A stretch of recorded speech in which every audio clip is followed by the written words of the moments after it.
El príncipe conoció a su hijo por ser un bastardo. Años después, lo encuentra en la calle pidiendo limosna. La noche en el Palacio das Necesidades estaba envuelta en un resplandor dorado, suave como la luz que se filtraba a través de los candelabros de cristal tallado. Cada rincón del gran salón resplandecía con la pompa exigida por el cumpleaños de la reina madre, y los invitados, los más poderosos del reino, se deslizaban por la pista de baile como si sus movimientos fueran parte de un ritual ancestral.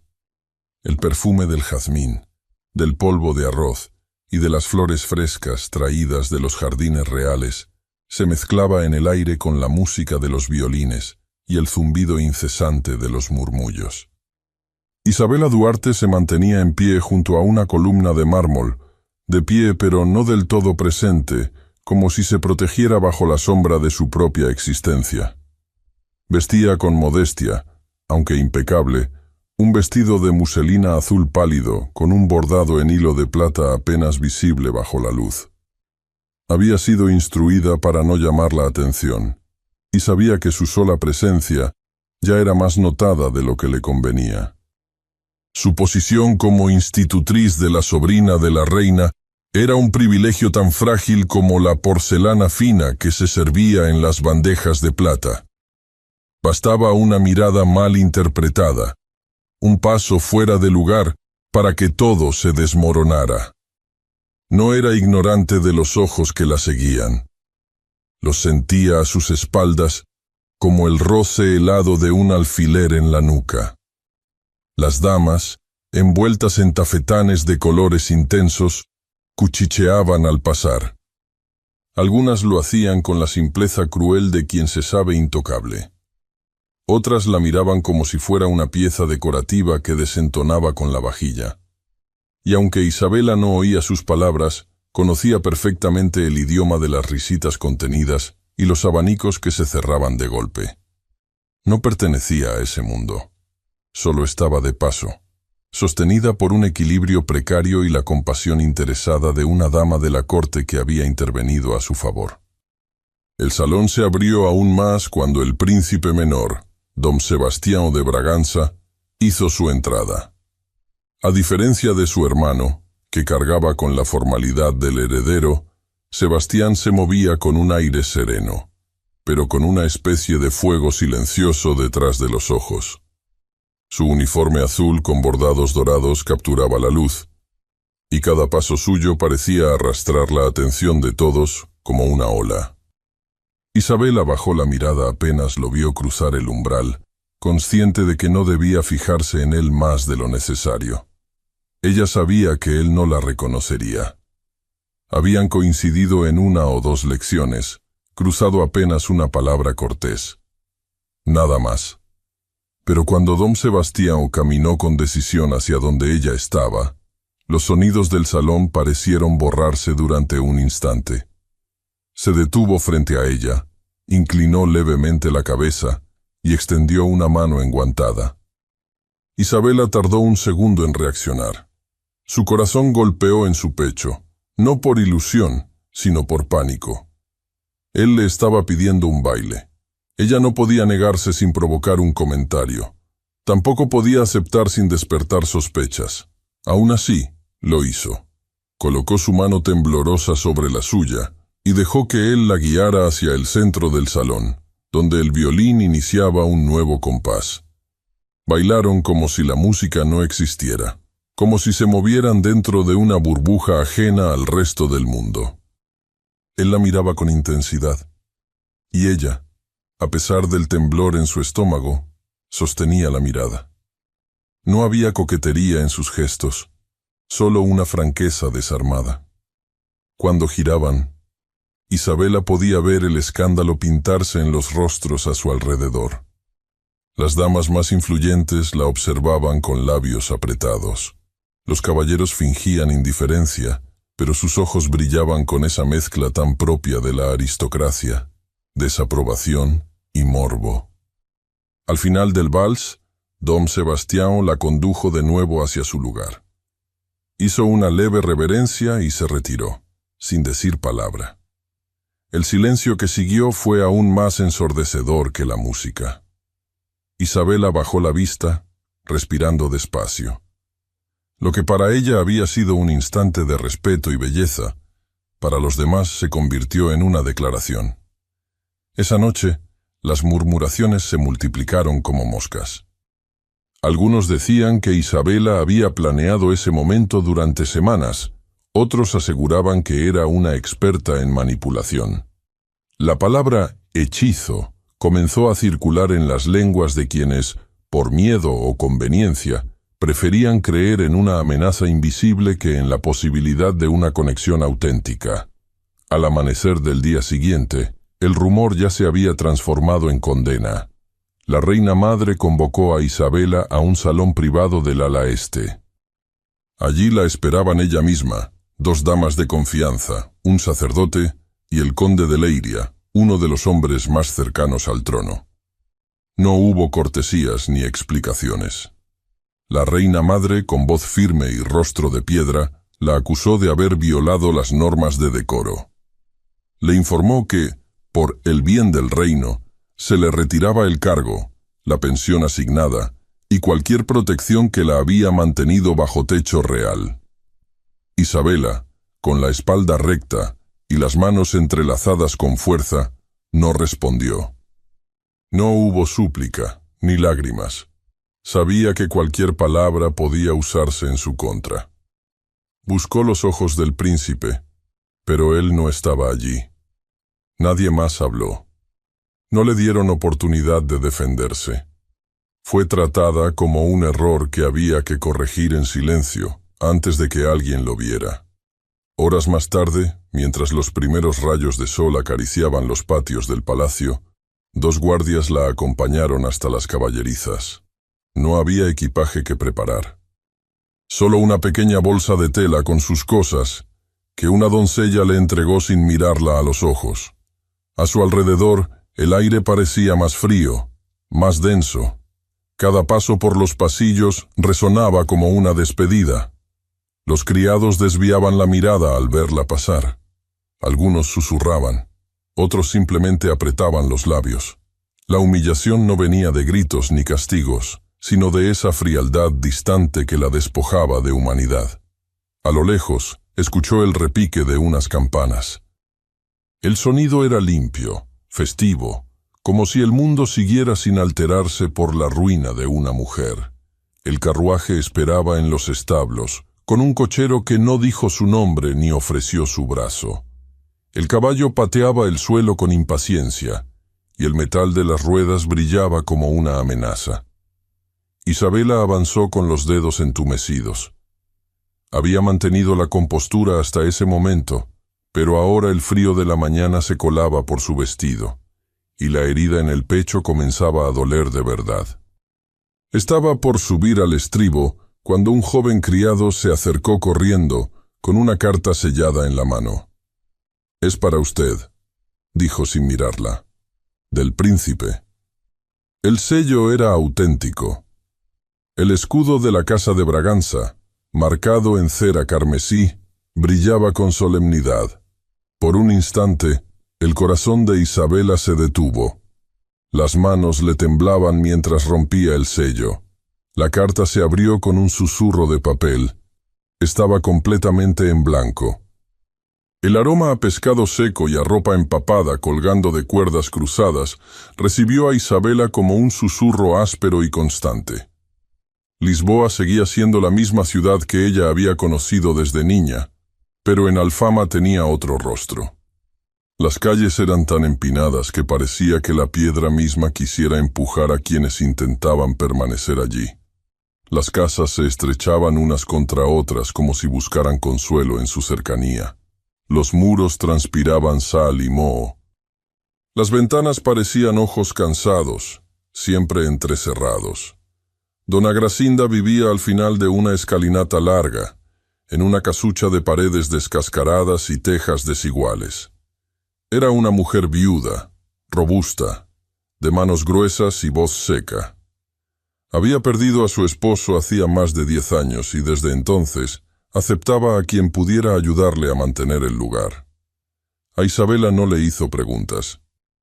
La miró con desconfianza durante un instante, como se mira una piedra en el camino, y luego se giró para mostrarle una habitación en el fondo, apenas más grande que un ropero, con una cama de tablas y un jarrón de loza. «Aquí no hay espacio para lujos», le advirtió la mujer sin mirarla. «No los busco», respondió Isabela con voz firme. Las primeras semanas fueron un ajuste constante, como si el cuerpo y el alma de Isabela tuvieran que deshacerse de lo que una vez fueron. La ropa que había conservado del palacio fue desmontada y transformada en prendas útiles, delantales, trapos de cocina, pañuelos. Las manos antes suaves se volvieron ásperas con el agua caliente de la lavandería. Lavaban por encargo sábanas y camisas de casas más ricas del barrio alto. El jabón le quemaba la piel, pero ella nunca se quejó. Se despertaba antes del amanecer, frotaba, enjuagaba, tendía la ropa y luego ayudaba con la cocina. El olor del pescado hervido la mareaba, pero lo soportaba en silencio. Los vecinos eran cautelosos. Algunos, por simple instinto. Otros, porque veían en ella algo que no encajaba. Isabela caminaba erguida, hablaba con corrección y no maldecía. Esa diferencia incomodaba. Había mujeres que la miraban con recelo y hombres que evitaban cruzarse con su mirada.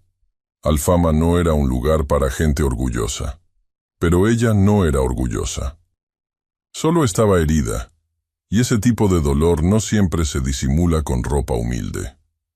Con el tiempo, comenzó a encontrar una rutina que aliviaba un poco la angustia diaria. Algunas vecinas le ofrecieron pequeños encargos de costura, botones que necesitaban ser reemplazados, ruedos que se soltaban. Una joven que no sabía leer le pidió ayuda para entender las cartas de su prometido marinero. De pronto, sin haberlo planeado, Isabela empezó a enseñar a leer a 3 niños del vecindario. Usaba pedazos de papel viejo y una Biblia rota. Su voz, firme pero suave, llenaba la casa de Grasinda con un eco distinto. La anciana no lo decía, pero parecía más dispuesta a dejarle tareas menos duras. El embarazo crecía silencioso. Al principio apenas era una presión en la cintura. Luego vinieron los dolores al final del día, la hinchazón en los pies, el mareo constante. Isabela evitaba mirarse mucho al espejo, pero cada noche acariciaba el vientre en silencio. Hablaba con él como quien habla con una esperanza. Era su hijo, su única certeza. Lo protegería con todo lo que tuviera, aunque eso ya no fuera mucho. Cada noche escribía una carta, siempre a la misma persona. Le contaba sobre el barrio, sobre las cosas que echaba de menos, sobre el miedo que no la dejaba dormir. Le decía lo que no pudo decirle cuando la obligaron a marcharse. Luego doblaba las hojas con cuidado, las guardaba en una caja de madera junto a la carta en blanco. Esa que había abierto en el último instante, cuando todo su mundo se había desplomado. La conservaba como una advertencia, como una herida que no debía cerrar del todo. El silencio de Sebastián le dolía más que cualquier castigo. Los meses pasaron. Alfama cambió con las estaciones. El mar rugía distinto en el invierno, y las gaviotas gritaban más fuerte por la falta de pescado. Isabela seguía trabajando, enseñando, remendando. Nadie la visitaba, nadie la nombraba. Pero dentro de ella, el niño crecía. Una madrugada, cuando la ciudad aún dormía bajo la lluvia fina que golpeaba los tejados como dedos nerviosos, el dolor comenzó. Era un dolor profundo, animal, que le recorría la espalda y le paralizaba el aliento. Se aferró al marco de la cama mientras las contracciones la sacudían como olas en una barca frágil. No gritó. Solo apretó los dientes, murmurando palabras que ni ella entendía. Grasinda, alertada por los gemidos, entró sin preguntar y colocó paños limpios junto al jarrón de agua. No hubo ternura. Solo eficiencia. La mujer sabía lo que hacía. Le sostuvo las piernas, le dio órdenes cortas, limpió con manos firmes. Isabela sintió que el mundo se partía en dos. En medio de la oscuridad, entre el crujido de la madera y el murmullo del viento, un llanto quebró el silencio. Era un llanto agudo, urgente, vivo. Gracinda envolvió al niño en un paño viejo y lo colocó en los brazos de Isabela. Ella lo miró largo rato, sin hablar. Tenía los ojos cerrados, la piel arrugada y el cabello oscuro, húmedo. Pero al abrir los ojos, por un instante fugaz, vio algo que la hizo contener la respiración. Eran oscuros, profundos, como los de él. «Tiago», susurró, apenas audiblemente. «Te llamarás Tiago». Desde entonces, los días se volvieron un ir y venir de cuidados. La ropa para lavar, los encargos de costura, las clases improvisadas, todo giraba ahora en torno al pequeño. Tiago creció con la rapidez de los niños que no tienen más opción que adaptarse. A los pocos meses ya gateaba por la cocina. A los 2 años corría descalzo entre los escalones, con las rodillas siempre raspadas. Isabela lo vestía con la ropa que le daban los vecinos. Le enseñó a hablar, a leer letras sueltas, a distinguir entre un mentiroso y un hombre bueno. Nunca hablaba del padre. Para Tiago, el mundo era su madre, la señora Gracinda, y los callejones empinados de Alfama. Pronto aprendió a moverse entre los vendedores ambulantes, a silbar como los barqueros, a bailar al ritmo de los músicos errantes que tocaban en las esquinas.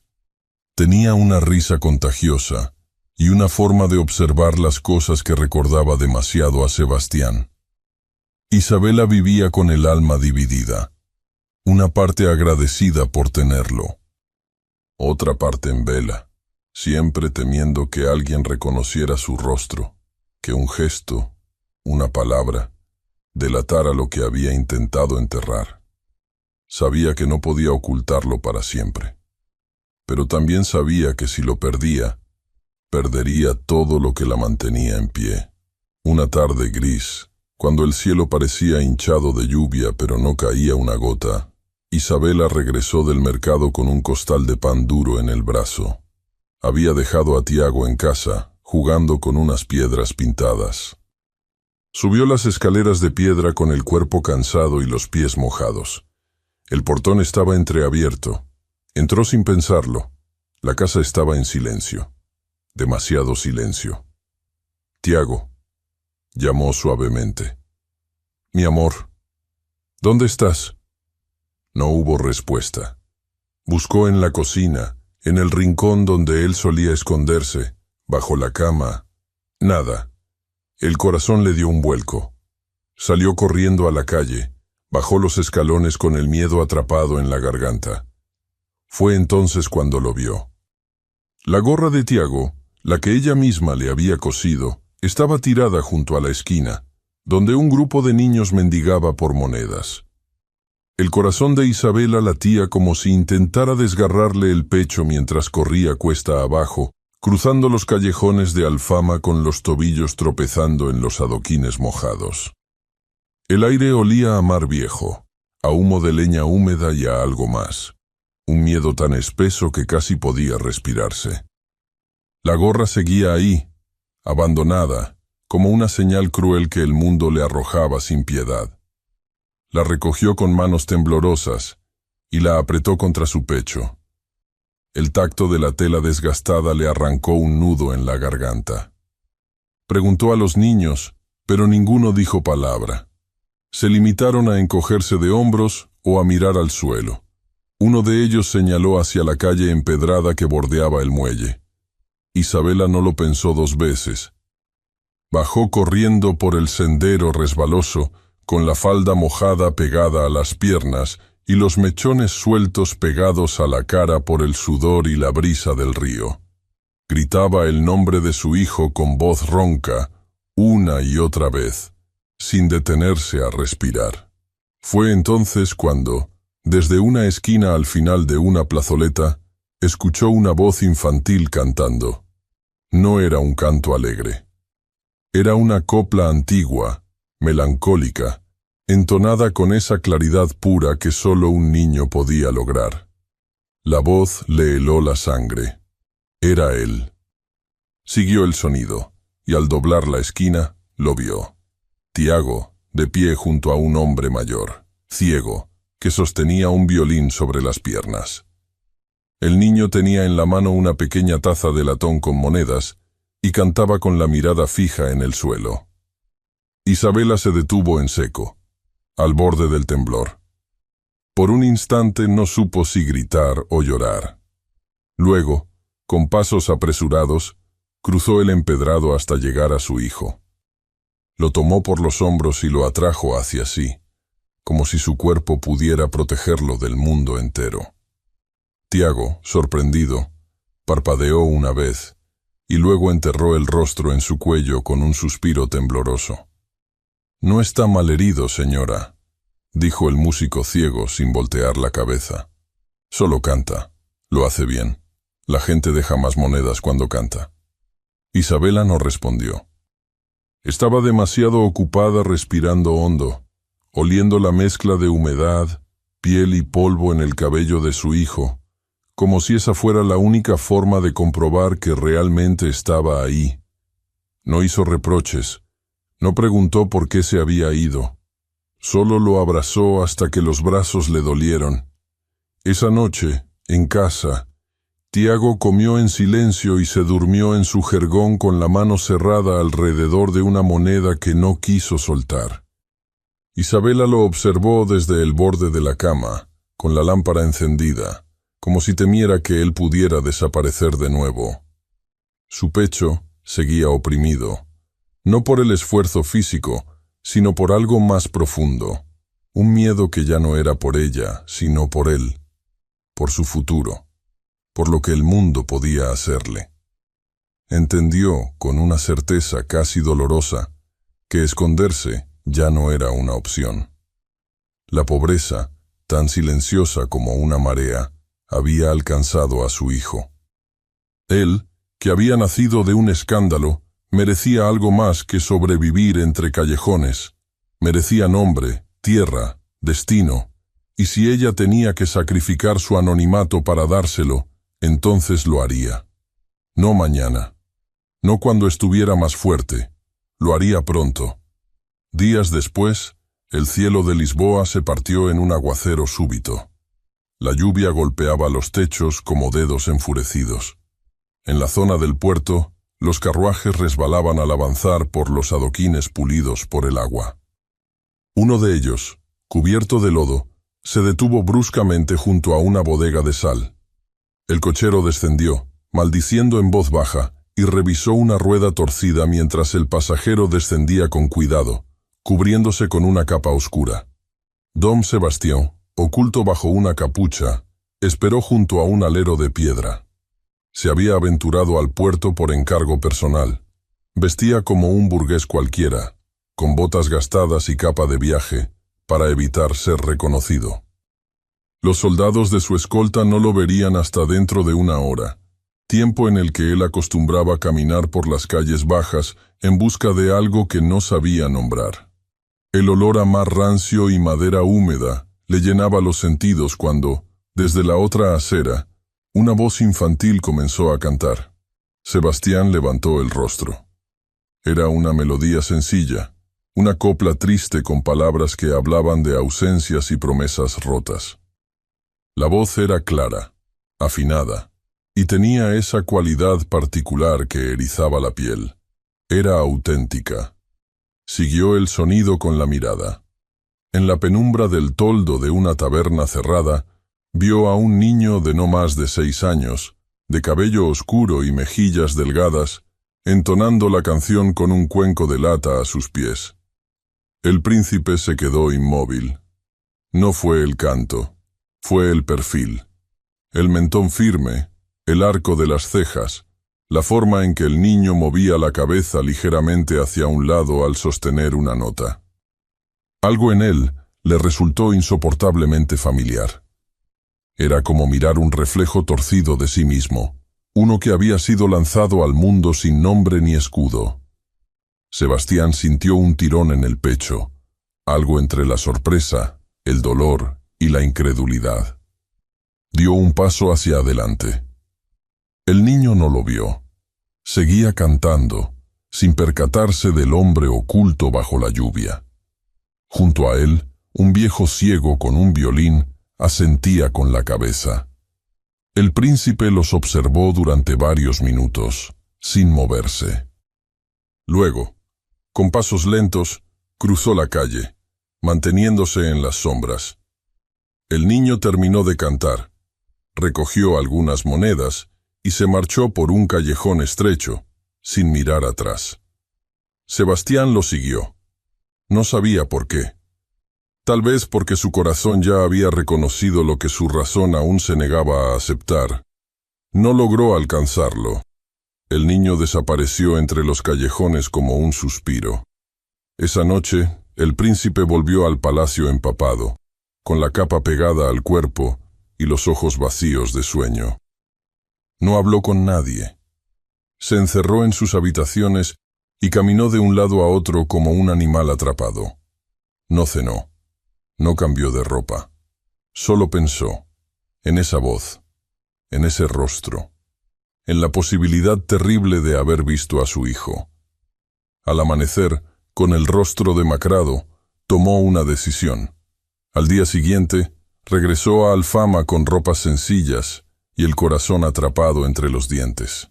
Caminó hasta el mismo callejón, buscó con los ojos entre los puestos y las esquinas. Lo vio. Ahí estaba el niño, sentado junto al músico ciego, cantando una canción diferente, más alegre esta vez, mientras agitaba la taza con monedas. Sebastián se acercó con lentitud, sin hacer ruido. Se detuvo a pocos pasos. Lo observó. Sus movimientos, el modo en que se apoyaba en un solo pie, la inclinación exacta de los hombros. Eran como un eco de recuerdos que no sabía que conservaba. Había una energía en él que le resultaba insoportablemente cercana, casi dolorosa. El niño levantó la vista un momento. Sus ojos verdes, más pálidos que los suyos, lo atravesaron sin reconocerlo. El príncipe no dijo nada. Solo observó, con una mezcla de maravilla y espanto. Preguntó al ciego, con voz neutra, si el niño venía todos los días. A veces, respondió el viejo con voz apagada. No sé quién es su madre, solo sé que canta bien. Sebastián asintió lentamente. No pidió más.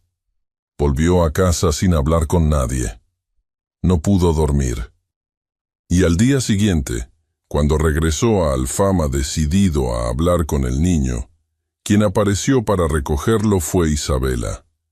El sol de media mañana se colaba entre las rendijas de las nubes como si el cielo, por un instante breve, quisiera suavizar el aire espeso de Alfama.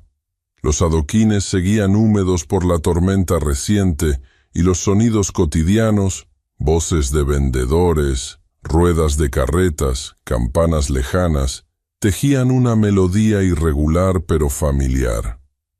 Sebastián se había mantenido al margen de esa sinfonía urbana, parado al otro lado del callejón con la respiración contenida, y entonces la vio. Isabela apareció doblando la esquina con paso firme, la falda recogida levemente para evitar el lodo, y el cabello sujeto con una cinta oscura que no alcanzaba a contener todos sus mechones. Su rostro estaba enmarcado por una expresión tan serena como inquebrantable, pero sus ojos lo atravesaron como una daga envuelta en seda. No dijo nada al verlo, solo se detuvo, con Tiago tomado de la mano. El niño, que unos minutos antes había estado cantando junto al músico ciego, se soltó de su madre y dio un paso al frente, curioso. «Es el hombre que me escuchó cantar», dijo con una sonrisa tímida. «Me dio una moneda grande. Sebastián intentó hablar, pero el sonido se le atoró en la garganta. Isabela alzó una mano, imperceptible, como un gesto diminuto para silenciarlo antes de que pronunciara su nombre. No era un rechazo explosivo, sino un corte helado, preciso. La forma en que sus labios se mantuvieron sellados decía más que cualquier palabra. Tiago, desconcertado, miró a su madre y luego al desconocido elegante que de pronto parecía incómodo, fuera de lugar. Había algo en esa escena que el niño no entendía, pero que sentía con una intuición que aún no sabía nombrar. «Vámonos, Tiago», dijo Isabela con voz suave pero decidida. Le tomó la mano y se dio la vuelta. No hubo rabia, ni acusación, solo distancia. Y esa fue la herida más profunda. Sebastián se quedó quieto, sin moverse, observando cómo se alejaban entre la bruma del mediodía. Su capa estaba empapada, pero no por la lluvia. Esa noche no durmió. Caminó de un lado a otro en su habitación, con la chimenea apagada y los candelabros medio consumidos. No podía sacarla de sus pensamientos, tampoco al niño. La forma en que lo miró, la firmeza de sus pasos, la seguridad con que lo alejó de su lado, todo le calaba en el alma como una verdad que por años había intentado ignorar. Durante las semanas siguientes regresó a Alfama bajo distintos pretextos. A veces compraba pan en el puesto de la esquina, otras compraba una vela en la tienda de Santos. Se movía sin prisa, sin rumbo fijo, como un hombre que busca algo y no se atreve a tocarlo. La veía a lo lejos, colgando ropa, regresando con una canasta o acompañando a Tiago a las escaleras para jugar con otros niños. Ella también lo veía.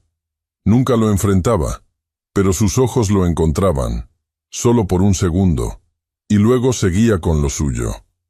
No era indiferencia, era una vigilancia silenciosa. La tensión entre ellos crecía. No se hablaban, pero el solo hecho de compartir el mismo espacio, aunque fuera por unos minutos en un mercado, cargaba el aire de un peso casi insoportable. A veces, ella bajaba la mirada cuando sentía que él se acercaba.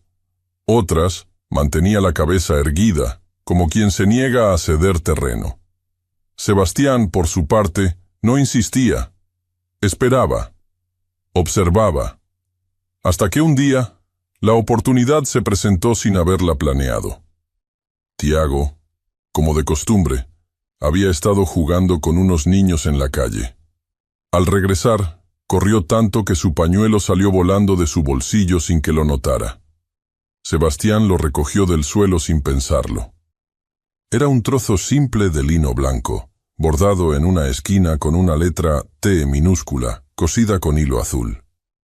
Esa tarde, cuando el cielo comenzaba a teñirse de cobre, tocó a la puerta de la casa. Isabela tardó en abrir.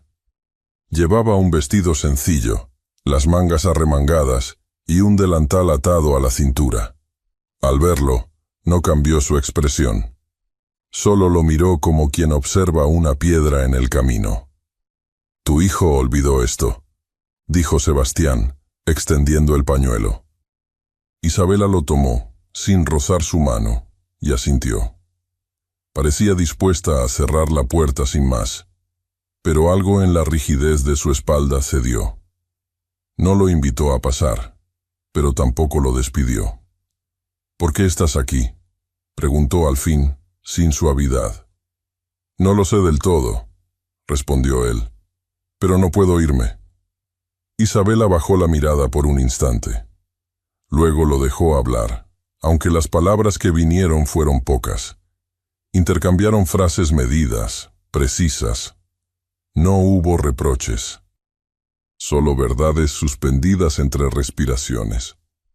Ella no le perdonó el silencio de aquellos años.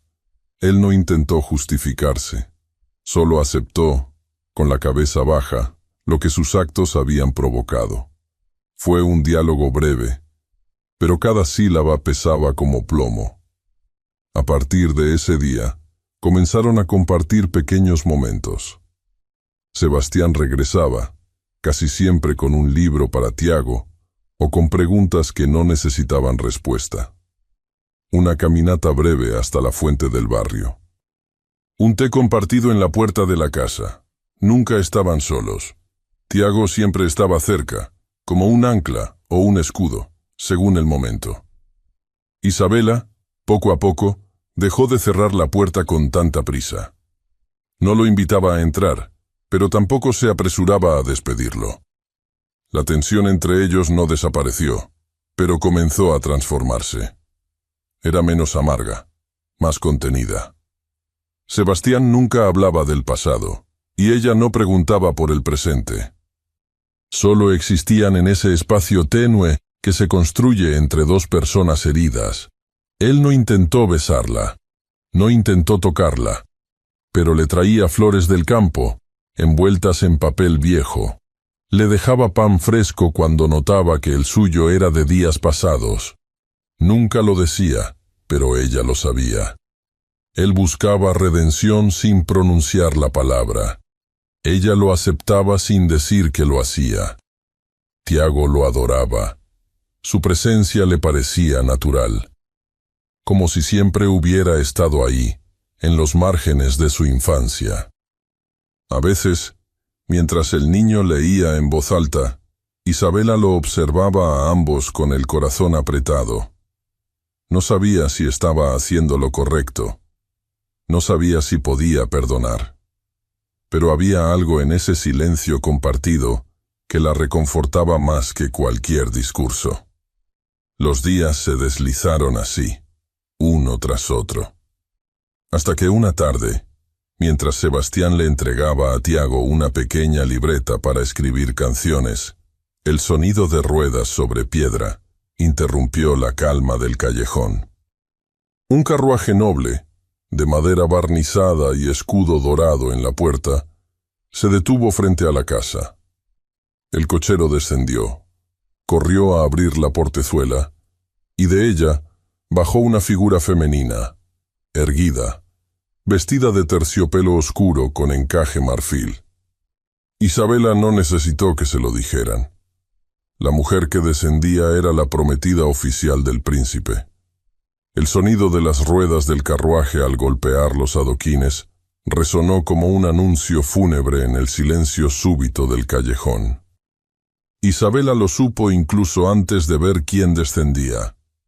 Era un carruaje de linaje, el barniz impecable, el escudo dorado tallado con precisión y los caballos con pecheras adornadas delataban la procedencia.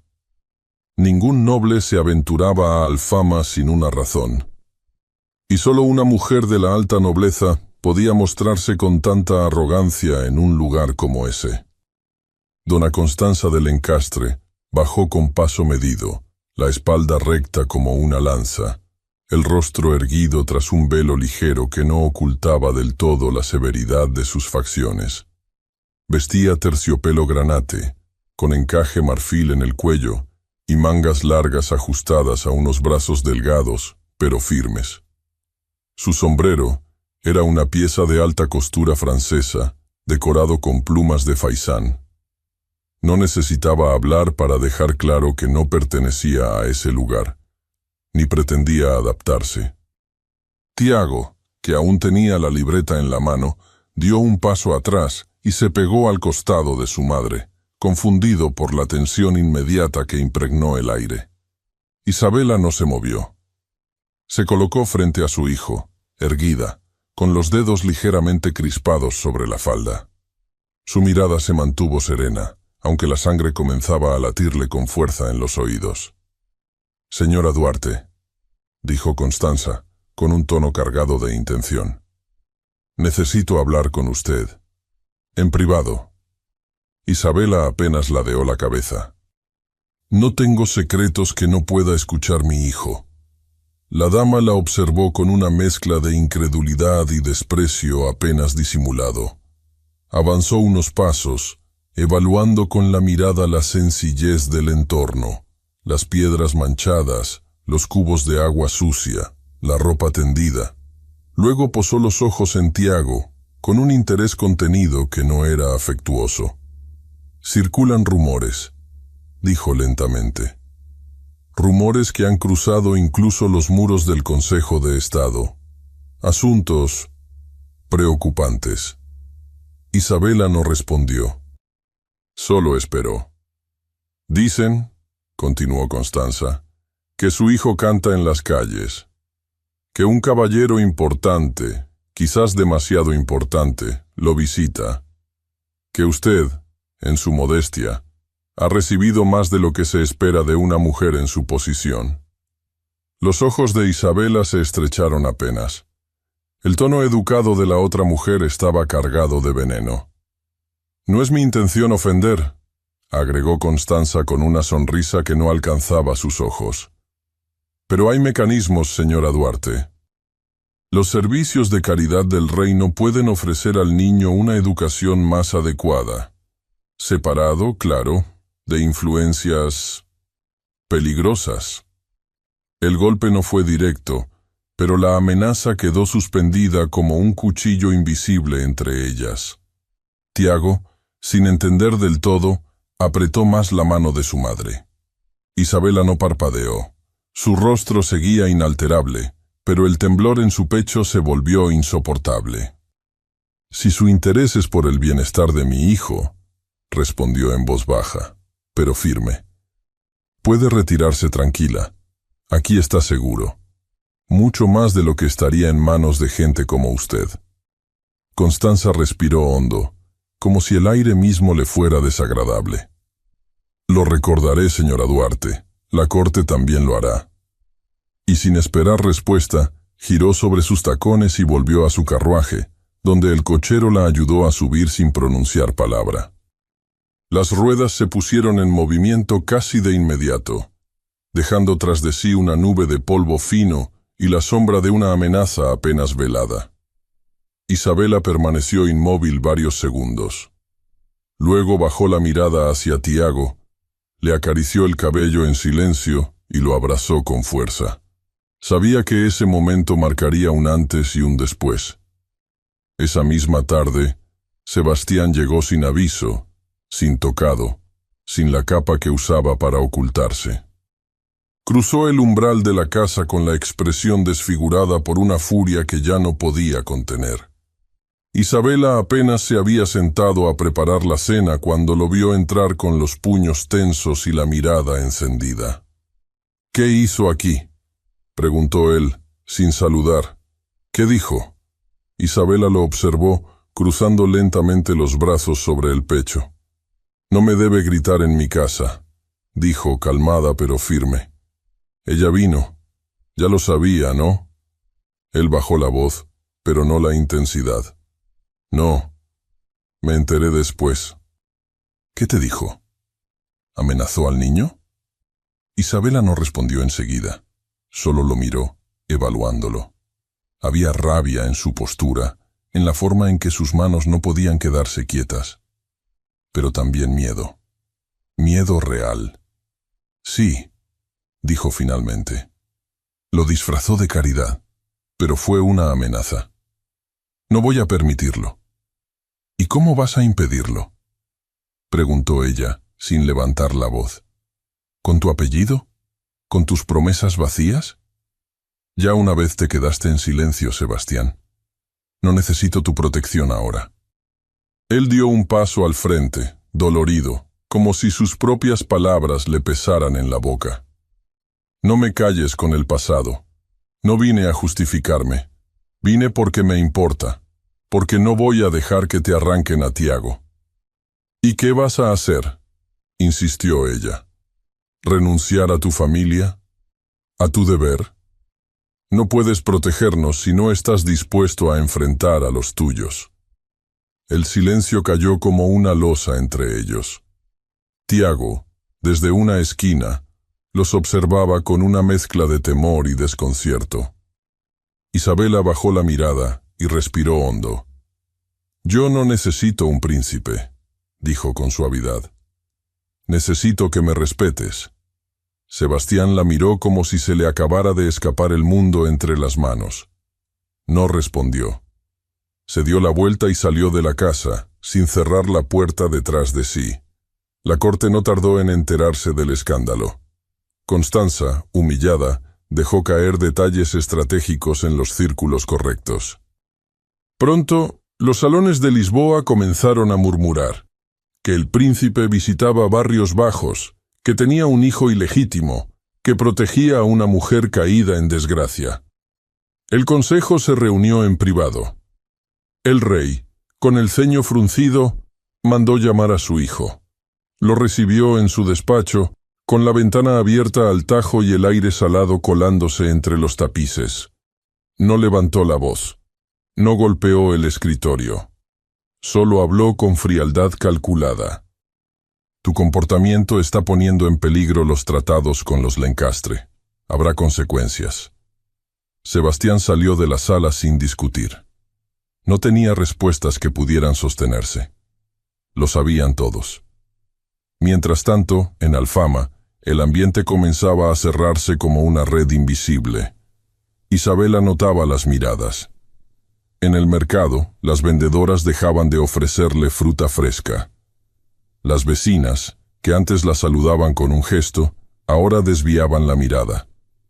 Tiago, antes bien recibido entre los niños del barrio, empezó a encontrar las puertas cerradas.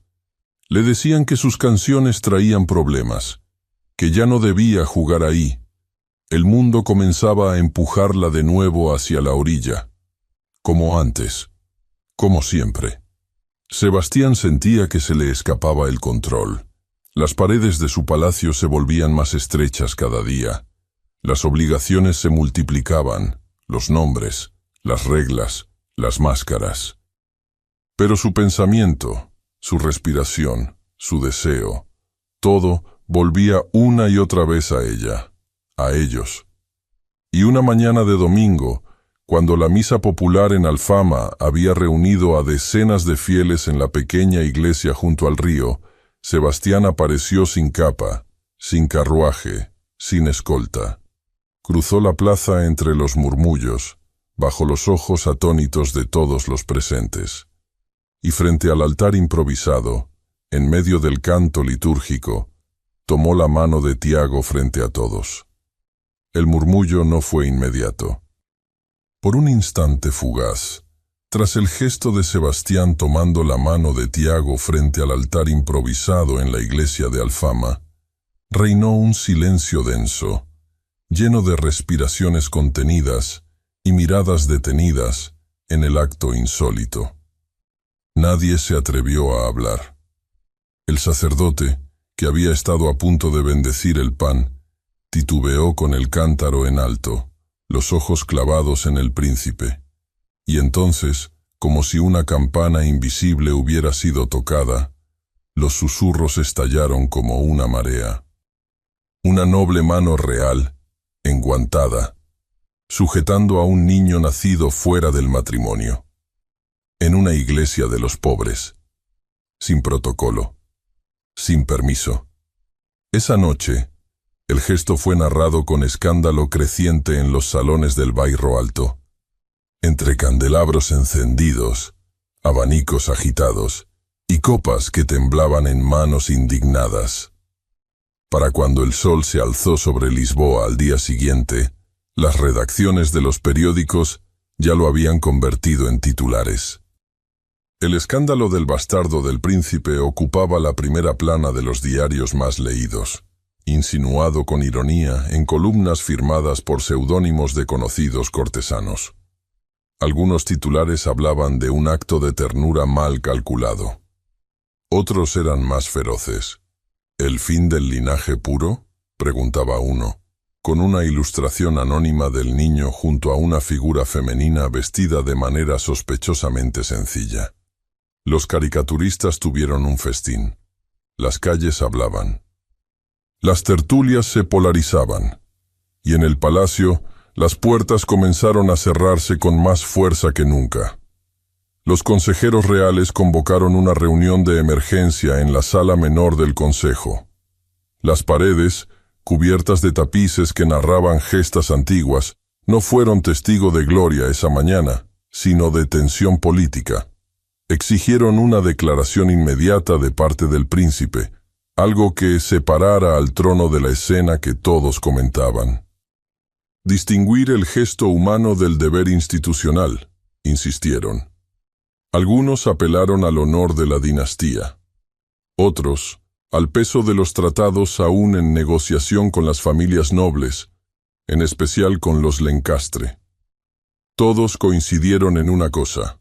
El daño debía controlarse antes de hacerse irreversible. La reina madre no esperó formalidades. Convocó a Sebastián a un almuerzo privado en sus aposentos, donde el aire siempre olía a incienso y a agua de azahar, con las cortinas cerradas para evitar la exposición directa de las emociones. No había música, ni cortesanos, solo un silencio ritual, interrumpido por el chocar discreto de la vajilla de porcelana francesa. Ella no alzó la voz. No necesitaba hacerlo. Su tono era más cortante que cualquier grito. «Si no niegas públicamente tu vínculo con esa mujer y ese niño», dijo sin mirarlo directamente, «perderás todo. Tu lugar, tu legado, tu futuro». Sebastián sostuvo la cuchara sobre el plato hondo, pero no se la llevó a la boca. Había algo en su rostro que no encajaba con la actitud de un joven rebelde o de un enamorado ciego. Era la expresión de un hombre que ya lo había perdido todo una vez, y no tenía intención de repetir la historia. «Entonces perderé todo», respondió con calma. Ella lo miró por fin, con una mezcla de horror y desaprobación que no logró perturbarlo. El almuerzo terminó en silencio. Esa misma tarde, con la determinación aún ardiente, Sebastián hizo lo impensable. Asistió al Teatro São Carlos, invitado a un evento de gala, acompañado no solo por Isabela Duarte, sino también por el niño. El palco que ocupaban estaba en un ángulo visible para todo el auditorio. No podían ser ignorados. Isabela vestía con sobriedad, un vestido de terciopelo azul oscuro, sin joyas, sin adornos innecesarios, pero con una dignidad que opacaba a cualquier otra dama. Tiago, peinado con esmero y con una chaqueta corta prestada, se sentó entre ambos. Las miradas no tardaron en posarse sobre ellos, algunas con abierta desaprobación, otras con sorpresa, muchas con morbo. El murmullo subía y bajaba con cada movimiento de cortina, con cada intervalo entre los actos de la ópera. Había abanicos que se cerraban con fuerza, cejas que se arqueaban, susurros que se deslizaban como cuchillos entre las butacas.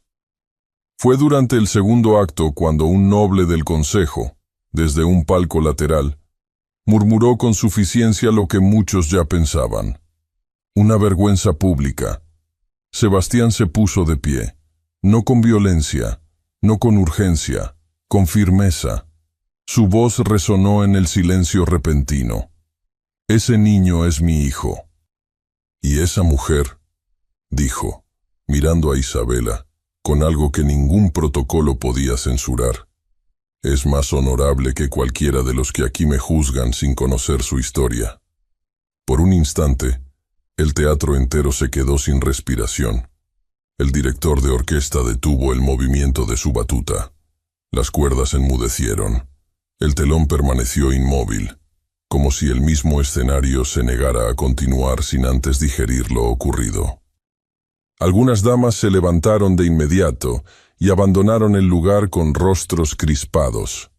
Otros se quedaron, paralizados entre la indignación y la admiración. Hubo incluso aplausos breves, inconexos, de los espectadores que aún sabían reconocer el valor cuando se presentaba frente a ellos con tanta claridad. Al día siguiente, los periódicos no hablaron de la ópera. Hablaron del príncipe, de su declaración, de su hijo, de la mujer. Las opiniones se dividieron. Algunos lo calificaron de traidor a su linaje, otros de héroe romántico. La aristocracia se dividió en dos bandos, los que veían en su acto una amenaza al orden establecido y los que comenzaban a cuestionar ese mismo orden. Isabela, por su parte, no disfrutó del gesto. Lo vivió como un vértigo. Desde esa tarde, el barrio se volvió menos amable. En el mercado, 2 mujeres le negaron pan sin disimular el desdén. Otra, que antes le ofrecía leche, ahora pasaba de largo sin saludar. Los murmullos regresaron, esta vez más afilados. En la lavandería, alguien comentó que era peligrosa, que podía traer problemas.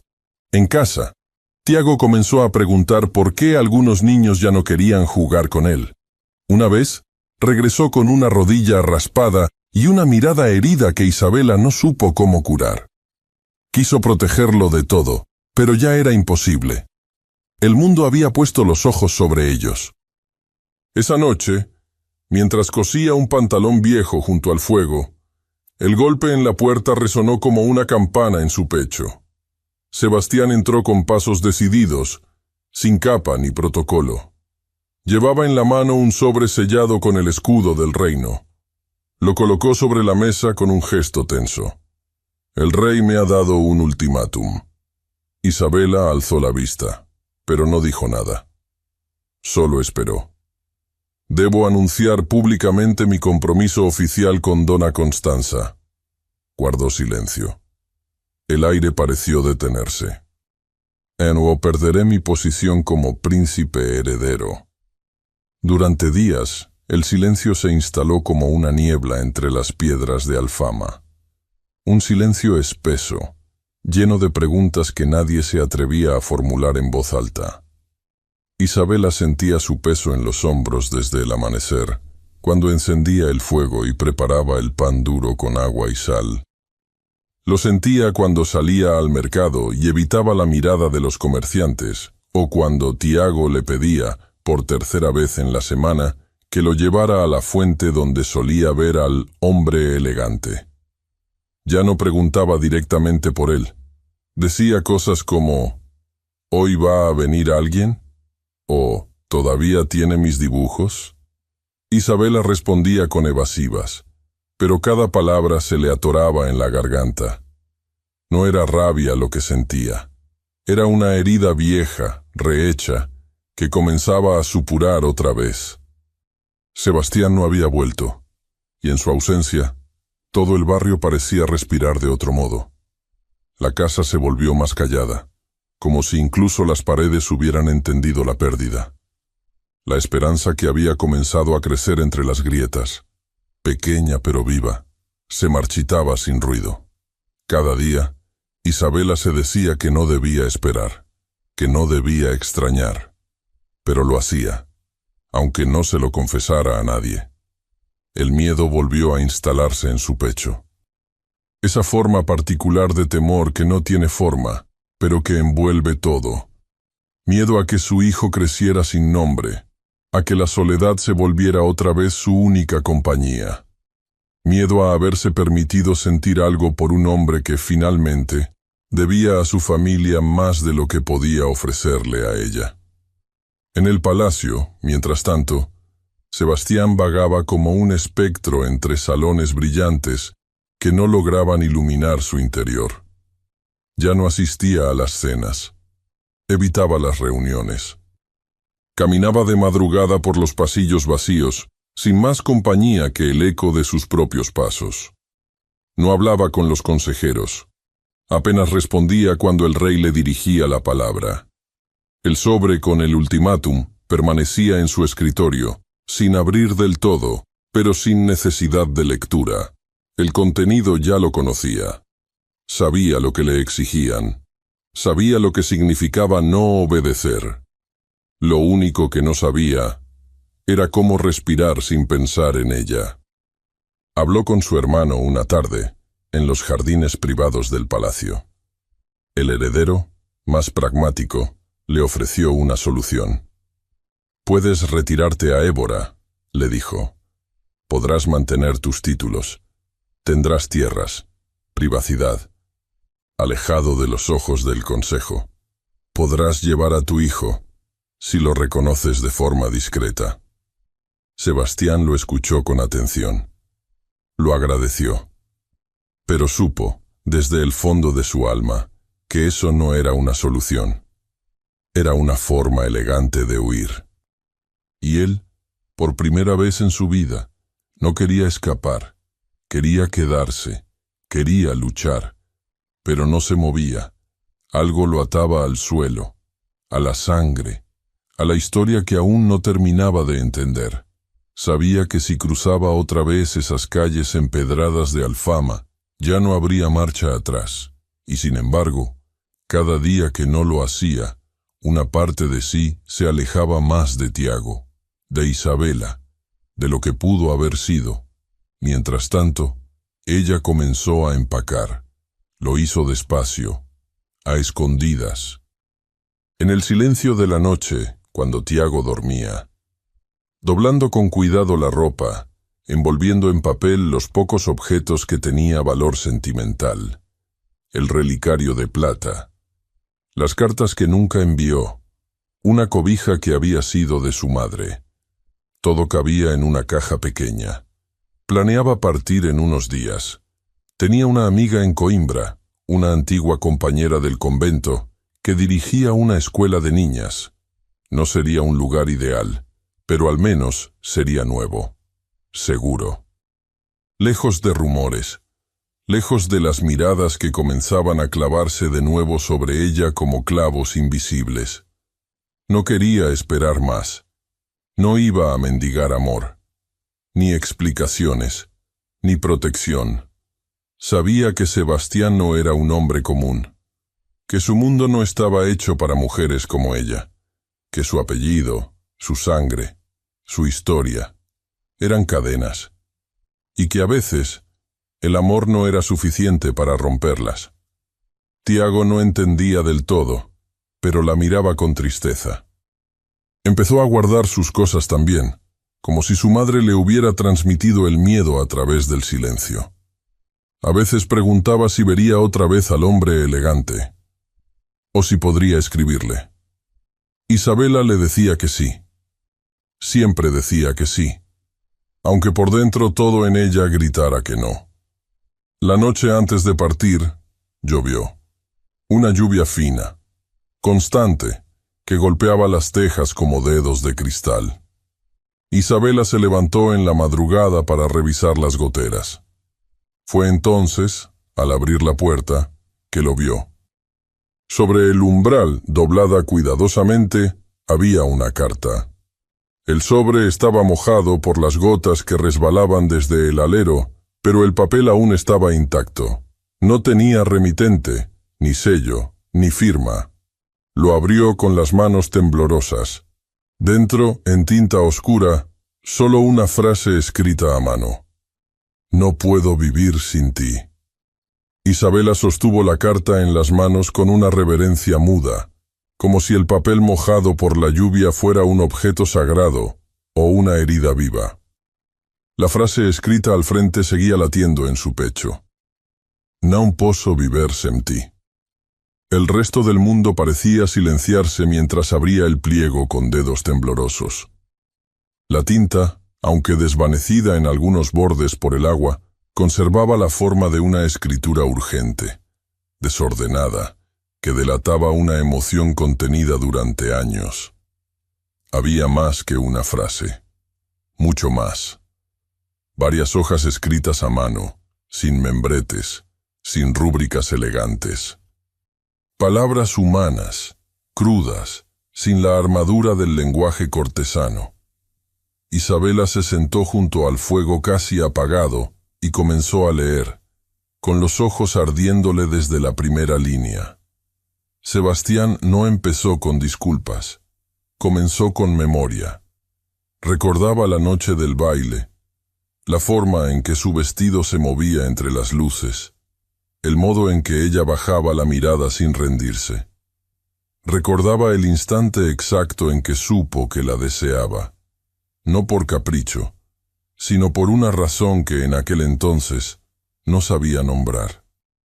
Después hablaba del día siguiente, de la humillación, del juicio de su madre y de los consejeros, y de cómo, en medio del escándalo, eligió el silencio. No fue cobardía únicamente, escribió. Fue miedo. No al castigo, sino al poder de lo que sentía por ti. Me enseñaron a contener, no a actuar, a obedecer, no a amar. Pero el silencio no me protegió de nada. Solo me convirtió en el hombre que te perdió. Confesó que intentó escribirle, que dictó varias cartas que nunca recibieron respuesta. Y que años después supo por uno de sus antiguos sirvientes que la correspondencia había sido interceptada. La carta que ella recibió, en blanco, no la escribió él. Nunca lo supo, hasta que el recuerdo lo golpeó con la misma violencia con la que ella desapareció de su vida. Supe del niño por rumores, decía en otra página. Pero los rumores son cuchillos que no muestran sangre. No quise creerlo. No pude. Hasta que lo vi cantar en las calles, y mi mundo se partió en dos. Confesaba también su vergüenza. La de haber dudado, la de haber callado, la de haber seguido viviendo como si eso fuera posible. Y luego escribía, con una ternura que casi dolía en el papel. Nunca he dejado de amarte, ni un día, ni en las noches que fingí no pensarte, ni en los días que fingí no buscarte entre rostros ajenos. La carta terminaba con una súplica. En la catedral de San Vicente, al atardecer. Estaré ahí. Si decides no ir, lo entenderé. Pero si aún hay algo entre nosotros que pueda salvarse, si aún crees que no todo está perdido, te esperaré. La lluvia había cesado para cuando terminó de leer. El fuego ardía bajo, pero la noche ya no era tan fría. Isabela se quedó sentada largo rato, con la carta en el regazo, sin moverse. No lloró, no aún, solo cerró los ojos y dejó que el silencio de la madrugada le hablara en su lengua más antigua, la de los sentimientos que nunca se apagaron del todo. Esa tarde, cuando el sol comenzaba a inclinarse hacia el oeste, caminó sola hasta la catedral. Había dejado a Tiago al cuidado de una vecina. Llevaba un vestido gris claro, sin adornos, y una capa raída que ya no la protegía del viento como antes. El camino le pareció más largo de lo habitual. Sus pasos resonaban entre los muros de piedra como si cada uno fuera una pregunta sin respuesta. La catedral de San Vicente se alzaba imponente contra el cielo encapotado. Sus torres recortaban el horizonte con una solemnidad inquebrantable. Adentro, el aire olía a cera derretida y a incienso. Los cirios encendidos en los altares lanzaban sombras danzantes sobre los pilares góticos. El sonido de un órgano lejano se deshacía entre las bóvedas como un suspiro eterno. Sebastián estaba ahí, de pie, junto a la nave lateral, con la cabeza baja y las manos entrelazadas frente a él. No llevaba uniforme, no vestía como príncipe, solo como un hombre que ya no tenía escudos. Cuando la vio entrar, se volvió hacia ella sin prisa. Sus ojos la buscaron con una urgencia contenida. No sonrió. Tampoco caminó hacia ella. Esperó. Isabela avanzó sin hablar. Cada paso retumbaba en sus costillas. Se detuvo a 1 metro de él. El silencio entre ellos fue el primero en hablar. «Leí tu carta», dijo ella al fin, con voz baja, apenas audible. Sebastián asintió. «No sé si ya es tarde», agregó ella. «Pero estoy aquí». Las lágrimas no cayeron de inmediato. Tardaron en surgir. Primero en sus ojos, luego en su voz. Él también tenía los ojos húmedos. Pero no lloraban por pena, sino por el reconocimiento de todo lo que no se dijo, de todo lo que no se hizo, de lo que aún podía construirse, aunque fuera sobre ruinas. Isabela le habló del exilio, de los años de miedo, de los partos sin médico, de los días lavando ropa ajena mientras Tiago dormía envuelto en una manta vieja.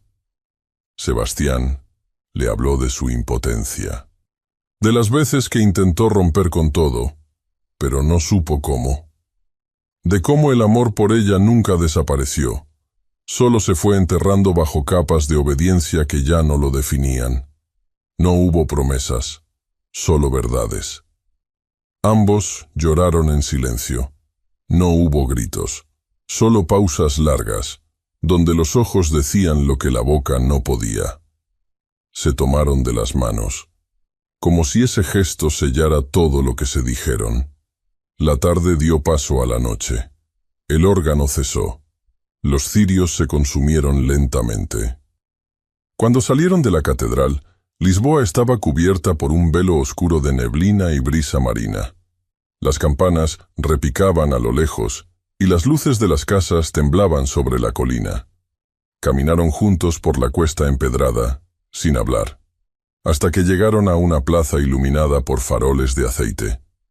Allí, justo donde años atrás ella había sido expulsada con la mirada, Sebastián se detuvo. Tomó su mano con decisión, no con duda, no con temor, con la certeza de un hombre que por fin sabía quién era. «Vamos a presentarnos ante el rey», dijo. «No como súbditos, como padres, como compañeros, como lo que somos». Isabela no respondió. No necesitaba hacerlo. Sus dedos entrelazados fueron respuesta suficiente. Dieron la vuelta en la plaza, y juntos caminaron hacia el palacio, sin saber quién los esperaba en la sala del trono. El eco de sus pasos sobre el mármol pulido resonaba en la sala del trono, como un recordatorio solemne de cada decisión que los había traído hasta ahí. La bóveda del techo se alzaba con imponente silencio. Los muros dorados reflejaban la luz de los candelabros con un brillo frío, casi ajeno. Isabela caminaba junto a Sebastián, el corazón latiéndole en la garganta, aunque su rostro mantenía la serenidad que la vida le había enseñado a forjar. A su llegada, los guardias abrieron las grandes puertas dobles sin anunciar nada. Dentro, el rey estaba ya sentado en su trono de respaldo tallado, con el rostro tallado también en piedra. A un costado, de pie, se encontraba dona Constanza, impecable en su vestido de terciopelo borgoña, el cabello recogido sin un solo mechón fuera de lugar. Sus ojos, sin embargo, eran dos astillas congeladas. Frente a ellos, los miembros del Consejo Real ocupaban sus respectivas sillas, vestidos con túnicas de gala. A la derecha del rey, de pie con una postura firme, se encontraba el infante Don João, el heredero del trono, observando con expresión indescifrable. Nadie sonrió. Nadie habló. Sebastián avanzó con paso decidido. No saludó con la venia tradicional. No pidió permiso. Tomó el centro de la sala, delante del trono, y miró directamente a los ojos de su padre. «Vengo como hombre, no como príncipe», dijo con voz clara, sin temblor. Isabela permanecía unos pasos detrás. No había sido invitada a hablar, y no necesitaba hacerlo. Su sola presencia en aquel salón ya era un acto de resistencia, de justicia. Sebastián alzó el mentón y continuó. «No cumpliré con el compromiso acordado con dona Constanza. No la deshonro, pero no pertenezco a ella. Mi lealtad está con la mujer que amo, con la madre de mi hijo, con aquel a quien negué por años y que ya no negaré nunca más». El silencio que siguió a sus palabras fue denso, como si el aire mismo se negara a moverse. El rey no cambió de expresión. Su mirada se mantuvo impasible, tan severa como siempre, una mezcla de juicio y cálculo. No dijo nada. Solo entrelazó las manos sobre su regazo, esperando que el resto hablara primero, como era su costumbre, en decisiones difíciles. Dona Constanza alzó apenas una ceja. No replicó. No hizo escena. Caminó con dignidad hacia la salida, sin una sola palabra, pero dejando en el aire un rastro de desdén contenido. Al pasar junto a Sebastián, lo miró de reojo, no con rabia, sino con lástima. Él no la detuvo. No giró el rostro. No se disculpó. Una vez que la puerta se cerró tras ella, fue don Juan quien dio un paso al frente. «Con vuestro permiso, Majestad», dijo al rey, y luego miró al consejo. «Mi hermano ha hablado con verdad. Y aunque sus palabras pueden parecer una transgresión, en realidad lo son a una costumbre que ha traído más ruina que honra. El deber sin amor ha destruido generaciones de nuestra familia. Las apariencias han sido nuestro escudo y también nuestra condena». El infante se detuvo un momento, dejando que sus palabras tomaran raíz en la sala. Los consejeros intercambiaron miradas cautelosas. No podemos edificar un reino sobre hipocresías. Si la sangre de don Sebastián es real, su lugar en esta familia también lo es. Propongo que renuncie a sus deberes diplomáticos y a la representación oficial de la corona, si así lo desea, pero que conserve su título, su honor y el derecho de su hijo a llevar su nombre. Con condiciones, sí, pero sin negaciones. Nadie habló por varios segundos. Solo se oía el murmullo del viento entre los vitrales altos, como si el mundo esperara también la sentencia.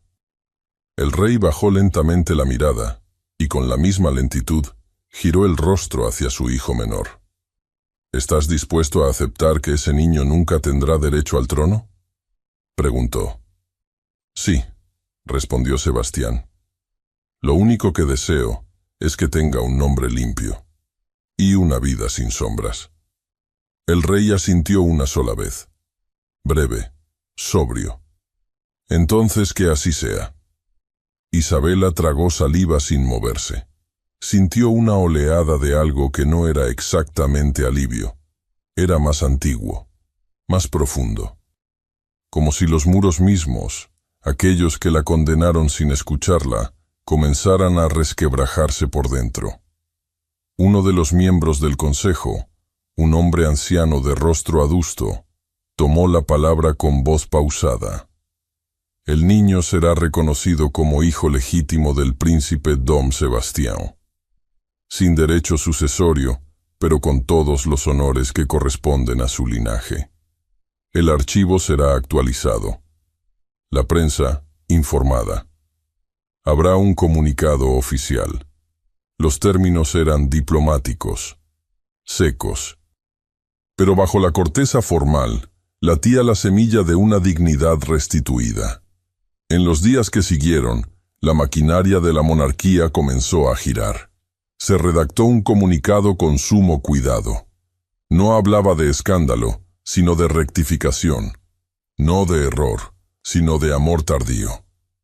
La narrativa pública fue moldeada con manos expertas, y la historia se transformó en una muestra de honestidad inesperada dentro de la nobleza. La aristocracia reaccionó con división. Algunos murmuraban en cenas privadas, otros comenzaban a citar a Sebastián como ejemplo de integridad. Pero lo más inesperado fue la reacción del pueblo. En Alfama, en los mercados, en las plazas, comenzaron a aparecer rostros menos hostiles. Algunos incluso saludaban a Isabela con tímida cordialidad.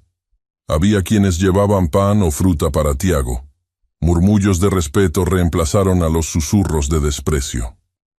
Sebastián, por su parte, renunció oficialmente a sus funciones públicas. Se retiró de los eventos de representación, pero no del país, ni de su deber familiar. Permaneció cerca, como padre, como compañero, como un hombre que ya no necesitaba títulos para saberse completo. Isabela no buscó aplausos, no exigió venganza. Solo se permitió respirar, por fin, sin tener que esconder su verdad. Y Tiago. Tiago aprendió a escribir su nombre completo, sin temblar. Porque a veces, la dignidad y la verdad triunfan sin necesidad de sangre ni gritos, solo con la firmeza de quien ya no está dispuesto a vivir a medias. La luz del verano se filtraba por las cortinas de lino, dibujando formas suaves sobre el suelo de madera. La casa solariega, asentada cerca de la orilla del Tajo, respiraba una paz silenciosa que aún a Isabela le parecía irreal a veces. Su techo alto, sus ventanas amplias, los muros cubiertos de hiedra domesticada, todo tenía un aire de refugio secreto, ganado a fuerza de insistencia, ternura y valor. Hacía ya varios meses que habían dejado atrás los muros fríos del palacio y los ecos amargos de la corte. Sebastián ya no vestía con los trajes severos de la realeza, ni caminaba como quien carga siglos de expectativa sobre los hombros. Había aprendido a andar descalzo en los corredores de la casa, a reír sin culpa, a sentarse en el jardín con una copa de vino y la camisa abierta al cuello.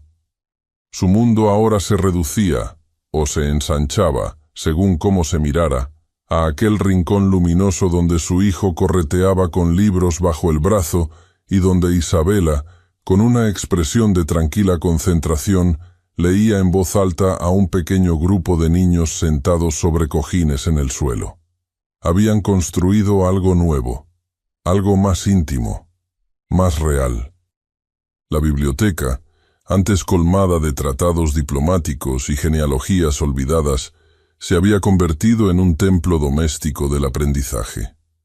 Tiago tenía allí su lugar especial, una mesa baja junto a la ventana, un estante con volúmenes ilustrados y una caja con tizas de colores que Sebastián le trajo de París.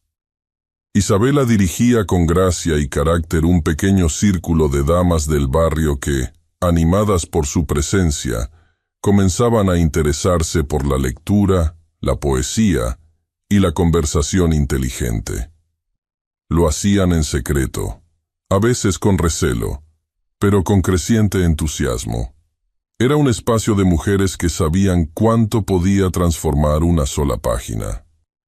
Sebastián, por su parte, había aceptado tareas diplomáticas menores que le permitían permanecer en Lisboa sin exponerse a la vida pública que tanto había llegado a detestar. Administraba con sobriedad una red de comunicaciones con embajadas lejanas y supervisaba las decisiones del Consejo sin necesidad de acudir a ceremonias ni banquetes. Era, en muchos sentidos, libre por primera vez. Los días pasaban con una cadencia tranquila, tejida entre rutinas y sorpresas cotidianas. El pan horneado en casa, las cartas que llegaban con noticias del reino y también con notas cariñosas de viejos aliados. Las tardes de mercado en Alfama, donde ya nadie se atrevía a mirar con desprecio a Isabela. La comunidad los había adoptado, lentamente, no por obediencia al linaje, sino por respeto a lo que habían enfrentado. Un domingo claro, el cielo amaneció despejado como un lienzo fresco. El aire olía a tierra húmeda y flor de azahar. El rumor se esparció entre los vecinos con una mezcla de discreción y expectativa. Habría una ceremonia. No en la catedral, ni en el palacio, sino en una capilla antigua, sencilla, enclavada entre callejones que conservaban la memoria de Lisboa antigua. Isabela se despertó antes que nadie. Sentía en el pecho una calma que no era ausencia de nervios, sino la certeza de estar lista. Se puso un vestido color marfil, sin bordados ni joyas. Llevaba el cabello recogido con una cinta azul pálido, la misma que usó el día que Tiago nació. Sebastián la esperaba abajo, con un traje gris claro y una flor silvestre en el ojal. No hubo palabras grandilocuentes, solo miradas prolongadas, una sonrisa fugaz, y la voz de Tiago anunciando que el carruaje ya estaba listo. La capilla era pequeña, de muros blancos y ventanas estrechas. No había columnas doradas ni vitrales lujosos. Solo un altar cubierto de lino y coronado por ramos frescos de bugambilias y jazmín. Asistieron apenas unas cuantas personas, algunos vecinos, discretos pero conmovidos, una dama mayor, de porte aristocrático, que alguna vez defendió a Isabela en el palacio sin recibir nada a cambio, y 3 antiguos criados del castillo que pidieron asistir sin ser anunciados. La ceremonia fue breve, pero cada palabra pronunciada resonó como una promesa viva. El sacerdote, un hombre de barba blanca y manos temblorosas, los miró con bondad, como si supiera que lo que bendecía no era solo una unión, sino una resistencia.